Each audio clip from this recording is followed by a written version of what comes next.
I'm just in my room sitting on my yoga mat. I'm just gonna answer a couple questions about me just to get to know me better, because I don't really have anything on my channel that gets to know me.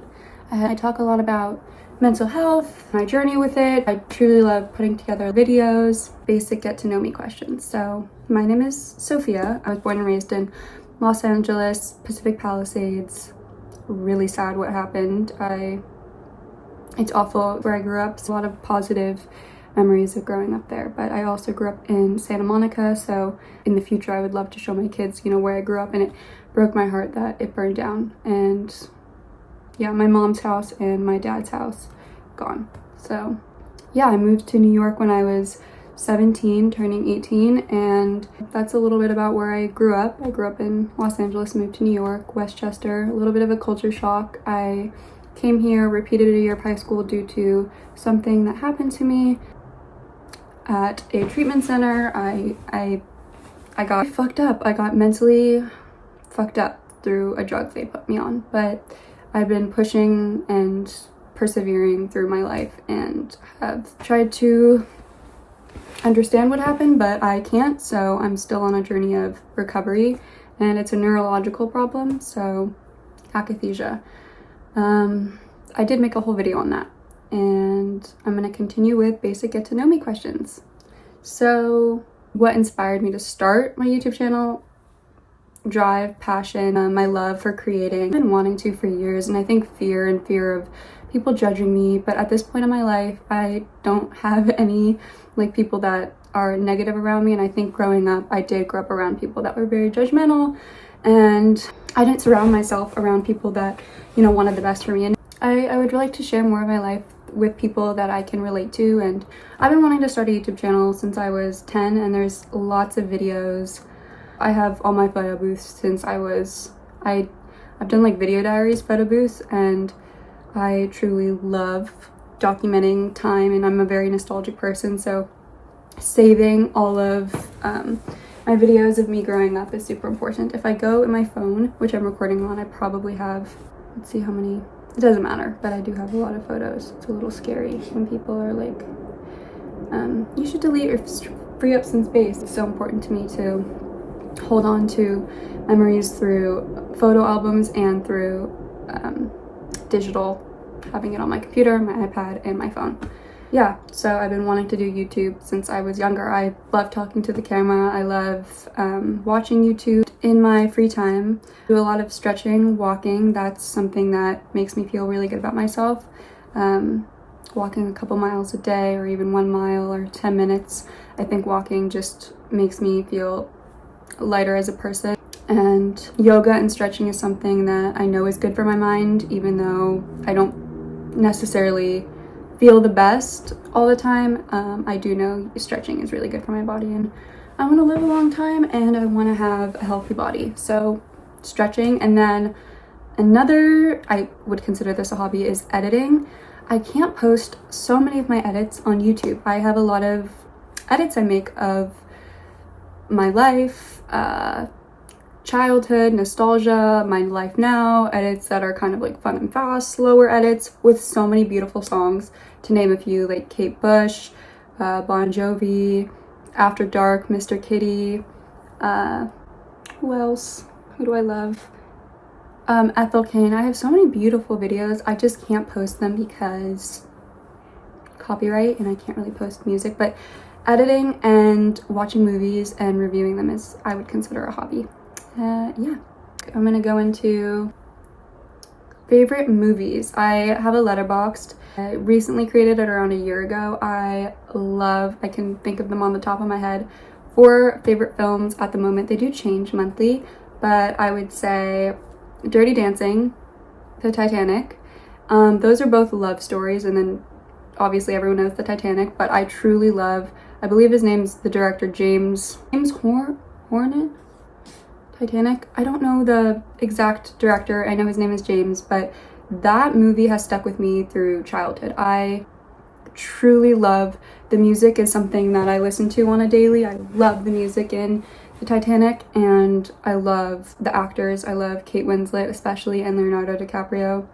Specifically Kate and their love story. It just, when I rewatching films was one of my hobbies. It's not really a hobby, but I love rewatching films. It's one of my favorite things. It's a sense of nostalgia and relief, and it's predictable, so I know what's gonna happen, and I love that movie with my whole heart. It's much more than, like, I know people say, I don't care what people say. I love the Titanic. That's number one. And then Dirty Dancing. I love Patrick Swayze. I love dancing. I don't dance personally. I would love to get into it, but what's her name? Oh my god, I love her as an actor. Baby, played by, can't think right now. I drove on the highway for a while, so I'm tired. But I love that story. The feel of it, it takes place in the Catskills of New York, and I love movies that are based, I think it was in the 70s or 80s, going back in time, if you can't tell. I love nostalgia, everything about the past and music and getting into it. Third movie that I truly love is Leon the Professional. I rewatched it recently. I love that story so much. It's really sad, honestly, but it's fascinating. I think Jean Reno, Natalie Portman, and it's heartbreaking but fascinating, and it's always going to be a comfort film for me. Also, he did a crazy, amazing performance. Gary Oldman, wow, that was terrifying. His performance really delivered, and so did Natalie's, and so does John's. Yeah, I love Leon the Professional. New York City, place in the 80s, 90s, I'm not sure, but Leon the Professional, that's another favorite film. Favorite artists? I'm gonna open up my Spotify. I have my laptop right here. At the moment, Bon Jovi, I've been blasting. I kind of rediscover music, and I've rediscovered Bon Jovi throughout my childhood. Phil Collins, also. Phil Collins is someone I love a lot of his songs, and the melody and his voice is just so therapeutic. So Do You Remember Love and That's the Way It Is and Another Day in Paradise are some of my top songs at the moment by Phil Collins. And then, honestly, without even looking at my laptop, I've been listening to a lot of Ethel Cain. It's like, she's just eerie music that's nostalgic, and how many times can I use the word nostalgia? But she just brings me a lot of comfort. That's another artist I love. And my music taste is honestly everywhere. I love Melanie Martinez. I love Melanie. I love Halsey, Britney Spears, Lady Gaga. Those are just a couple of artists I've been listening to recently. Music is kind of what has saved me. I like to say save my soul. Just keeps me grounded and really helps me move through time when I can't. So music is a big part of me. That's a long answer for a simple question. Your top 3 apps on my phone, I know off the top of my head right now, are TikTok, Instagram, sadly. I like to say sadly because scrolling is really bad for you, but TikTok and Instagram, Snapchat, haven't used in years, and Spotify, Instagram, and TikTok are my top 3 apps. What favorite food could you eat every day? I love food. It makes me happy to wake up in the morning to go eat something and to drink something. I'm a big coffee lover. I love espresso. I love lattes. I love sweet, but I also love the strong espresso.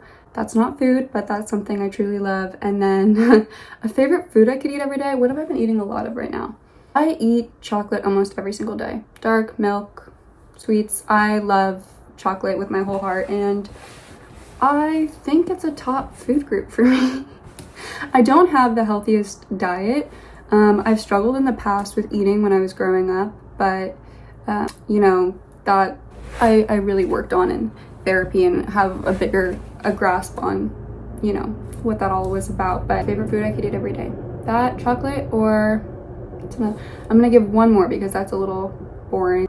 I'm being honest. I love Mexican food. I have a lot of quesadilla burritos, so I would say like a burrito, a good cheese, bean, guacamole, salsa, red hot, and yeah, a burrito. A great chicken burrito would be probably my top food that I love at the moment. It changes all the time. Guilty pleasure TV or snack. I'm gonna do both. Guilty pleasure TV, The Queen's Gambit. I've rewatched it a lot.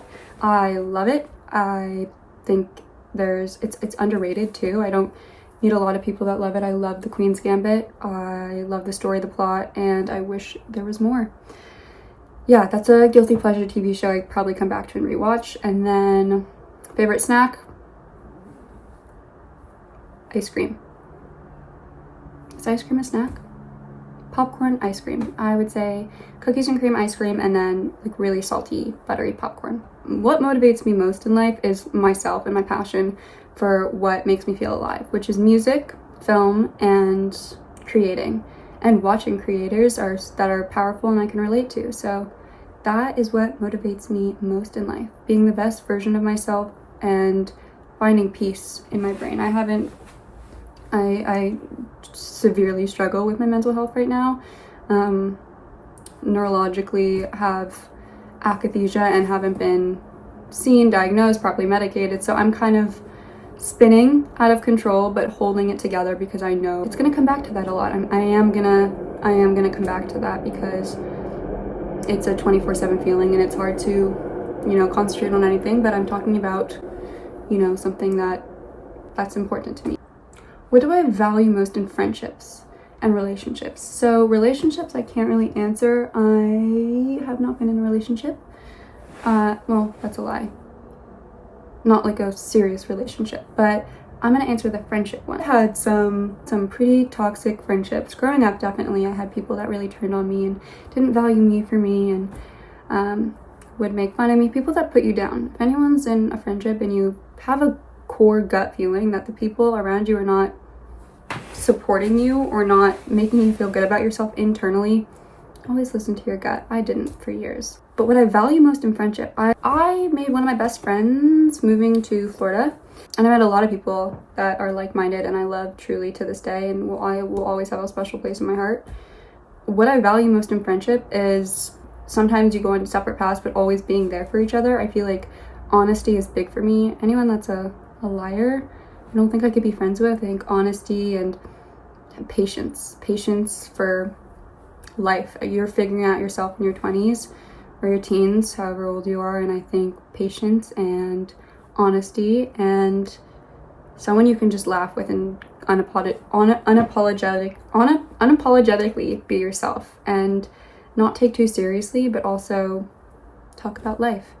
That is something that I value in friendship. Friendship is really important, and I really struggled with opening myself up to people after trauma and past friendships. So that's that. What's something you wish people, I think I'm going to answer 2 more questions.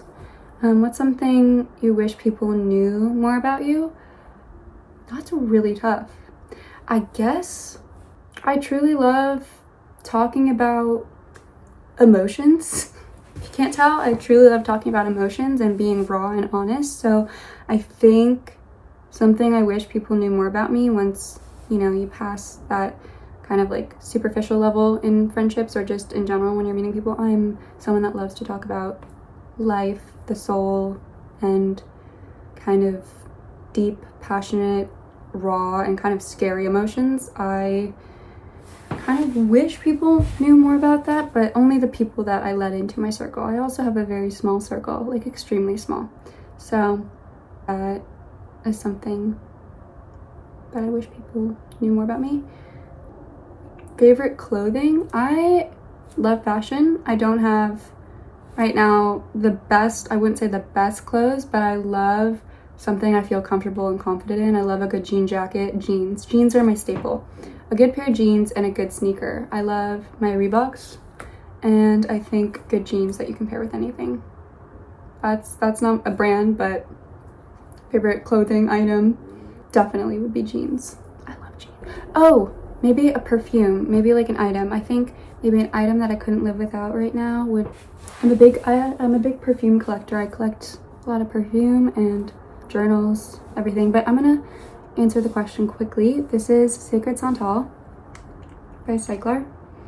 An item that I couldn't go anywhere without is a perfume or oil, because I do not like the idea of smelling bad. I don't ever want to smell bad. I love scents and they bring me a lot of comfort and grounding. I love just smelling something and getting a whiff of maybe a past memory. So yeah, that's the last thing I think I can talk about. So I really hope you enjoyed getting to know me. I try my best to concentrate. My mind is kind of all over the place. Hope you got to know me a little more, and if you like the video or maybe more videos like this talking to the camera, just comment ideas. Or if you're a fellow YouTuber and you're creating content, I would love to follow more people to get inspired and get to know people and build a more friendly community, fun community. So thank you for watching and have a good rest of your day or night.